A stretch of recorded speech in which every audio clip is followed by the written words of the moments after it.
Hello guys, kilala niyo ba itong bakla na to? Ayan si Kiko Barsaga, bakla yan. Ito yung naalala ko dito sa bakla na to ito meron tong inano dati na isang mayor. So inaresto to pinaresto to ng isang mayor dati. Kaya nung inaresto to, iyak. So Kinakaya mo rin ang mga kababayan natin. Total, ikaw naman, alam mo, BP, pagkakilala tayo personal ilang beses kita nakaharap, ilang beses kitang nakakausap din. Plastic na tao ka. Impokrita kang tao. Pag may camera, pag maraming tao, todo smile ka. Todo kikay ka.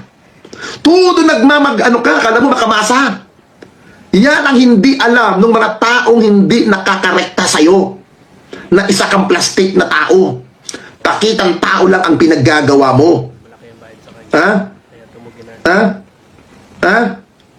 Ngayon, sasabihin mo, ikinakahiya mo ang pagiging Pilipino? Bakit sa tingin mo ba proud sa'yo ang sambayan ng Pilipino sa pinaggagawa mo? Ha? Sa tingin mo ba tuwang-tuwa ang mga Pilipino sa iyong ginagawa? Sa ginagawa mong pang-uulol? Ha? Na la mierda? Sa tingin mo natutuwa? Ha? Kita mo nga sa survey, mas marami ang gusto na ituloy ang impeachment. Bakit? Para magkaalaman. Ikaw lang naman ang takot na takot sa impeachment mo na hindi mo kayang harapin. Kaya nga kumuha ng sangkatutak na abogado. Tapos sasabihin mo, ikinakahiya mo. Kung totoo ikinakahiya mo ang pagiging Pilipino, dapat simulan muna ngayon sa sarili mo pa lamang ang mag-resign na. Nahihiya ka pala Ba't hindi ka pa mag-resign? Hindi ba mas nakakahiya, Vice President?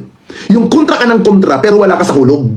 Yung sinasabi mo, bakit sinunog yung droga? Bakit nadudo ng Pangulo? Hindi trabaho ng Pangulo? Pero ano nangyayari sa'yo? Lahat ng sinasabi mo laban sa administrasyon, bumabalik sa pagmumukha mo.